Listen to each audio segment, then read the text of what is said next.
One headline says China could crush the U.S. housing market. Another says mortgage demand just surged 20% in a single week. So what gives? On one hand, we're staring down global uncertainty, whispers of a recession, and fears of falling home values. On the other hand, buyers are jumping back in, hoping for lower interest rates, and maybe even trying to beat what's coming next. If you're feeling caught in the middle, you're not alone. But remember, real estate is hyper local. Let's zoom in on what's actually happening right here in San Antonio this month and what it could mean for your home's value. Now, as we zoomed in here to the San Antonio housing market for March 2025, April 2025, the data is for the month of March. We're still looking at about a little over 4.5 months worth of inventory. So if nothing else was listed, it would take about 4.5 months to get everything sold. That is up still 7.75% month over month. So we have a little more inventory now this month than we did the previous month. Still creeping closer into balanced market. In a lot of respects, it does feel like a buyer's market to some folks, but it's still slightly in the seller's market territory, just considering the number of months worth of inventory we have.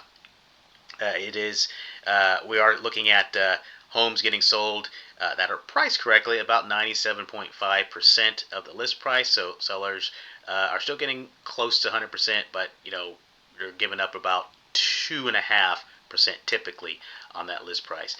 The number of days on the market, looking at about 51 days for the typical home being sold, and that is down about 12% month over month. So the homes we're selling there in March a little bit faster than the previous month, which is good. It bodes well for sellers in that respect. The total median price sold in March of 2025, $294,990.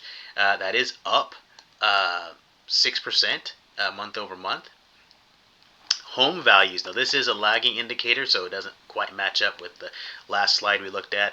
The estimated home value came down $287,500, and last month's change minus 1.2%, and the previous 12 months total minus 1.8%. So we had a lot of volatility in the last part of 2024, early part of 2025, with interest rates and everything fluctuating. So we'll see how that all shakes out. Newly listed homes in San Antonio, and we're looking at a typical price of $315,000, and that is up 3.6% month over month. That is to be expected this time of year. We're looking at some of the larger homes being put on the market, some of the larger family homes being put on the market. Number of properties that came to the market up 16.5% month over month. That's 2,904 properties. Typical living area size, 1,899 square feet. That's up 1.8% month over month. And as you can see here, the listing prices gradually going up for that springtime selling. That is normal. If we look at this at a couple different angles here, number of properties. This is interesting. So we're following our typical pattern here. It looks like March always sees more homes go on the market. When we typically peak there in May, we go back and look. We're peaking in May, pretty regular. May, June time frame. May, June, July. We peaked in July that year. Active listings. This is where a lot of the pricing pressures come from. Typical list price for active listings. These homes have already been on the market over 10 days at least, and as you can see, the trend for the active listing price has been in the downward trend here. Okay, we are starting to come back up here in 2025, but the overall over the last 3 years, the trend has been with the downward pressure with those interest rates. The number of properties, this is another big one, another big indicator here. The number of properties available in that active listing status that have been sitting on the market over 10 days at least, 7,876 properties. We're sitting at a median list price of $310. We're rounding up there, $310. But looking at this graph here, we're in a rising active listing trend. Okay, so here we are right here in March. Okay, sitting at 7,800 plus properties. And where will we peak at this year? Are we going to surpass the July peak of 8,500 properties, or are we going to go higher? Okay, that's going to be really. It's going to depend on what the interest rates do, and we've seen that here in the winter when interest rates started falling. Folks came back into the market. So if we do get a sustained drop in interest rates, even late in the year, we could see this trend start heading back in the other direction. I don't know if that's actually going to happen. You can only, as a seller, hope that happens. Buyers, right now, could be an opportunity in the market. It just depends on how those interest rates play out for you. Number of days on the market, this is actually coming down. Okay, number of days down almost 17% month over month. Again, I think that was a reaction to the interest rate. So those rates, the closer they get to that 6 or that 5.99, seems to really be the sweet spot for people to come into the market and start buying again. The typical size of these homes that are on the market, 1,861 square feet. And then the newly pending listings. This is a huge indicator, something you always want to pay attention to. Newly pending listings are now under contract. They're past the option period. They've done the inspection, all the renegotiations, all that good stuff's out of the way. The typical price for those newly pending listings came in at $295,000. That's up almost 1% month over month. The number of properties now in new pending status, 1,701, and that is up 15.4% month over month.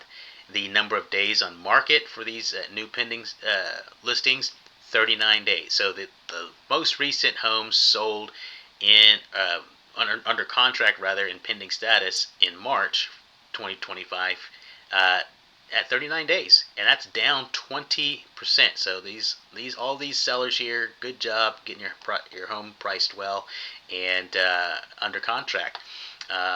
Typical price per square foot, $161 a square foot, and the typical size for those homes, 1,851 square feet.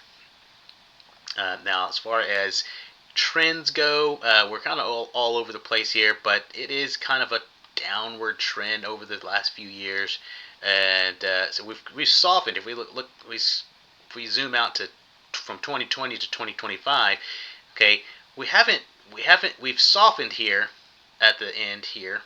We haven't plummeted. So demand has softened over the last couple of years with interest rates, but we haven't plummeted in pending sales. Okay, and these are pending listings. They're not the new pending listings. These are leftovers from the month before. The typical price for these pending listings came in at $300,000.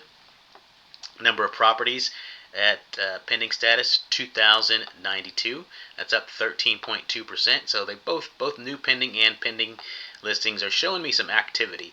Days on market also for these pending listings, down to 42 days on the market, very similar to the new pending status. Also another 20% month over month decline in days on market. So that is good. That's about an 8-day swing, 8 or 9 day swing in days on market. So they're not sitting on the market quite as long anymore. These homes that went under contract, maybe they had a price change, maybe they were priced correctly to begin with, but we seem to be hitting an area where things are happening in the market. Typical size of these homes, 1,900 square feet. And the number of homes sold in March, Typical price $294,990. That's up 6%. Number of properties sold 1,319, and the sales price ratio 97.5%. So all in all, a lot of movement in the market, a lot of indicators indicating that things are starting to thaw out in the housing market, even locally. It just really comes down to those interest rates, and again, lots of volatility there. Our supply, again, we'll call it 4.6%, 4.6 months worth of inventory. Change in inventory up 7.7%. We'll see how that shakes out this month, if that increases more. 12-month change, 18% increase in inventory. So what is the story? What will happen if inventory continues to surge and interest rates stay high? We could see more price changes, more pressure to lower prices. But if interest rates come down, and we could see buyers come off the market and suppress some of this inventory. So we'll see how this all unfolds. It's very interesting as always. So while the national news paints a broad and often unsettling picture, the San Antonio housing market has its own rhythm and opportunities. Whether you're thinking about selling soon or just want to know where you stand, getting your home's updated value is a smart move. Head over to www.homevaluetx.net for a no obligation estimate of your home's current market value. I'll send you a detailed breakdown, not just a zestimate, but a real look at what homes like yours are selling for in today's market. Until next time, stay informed and stay empowered.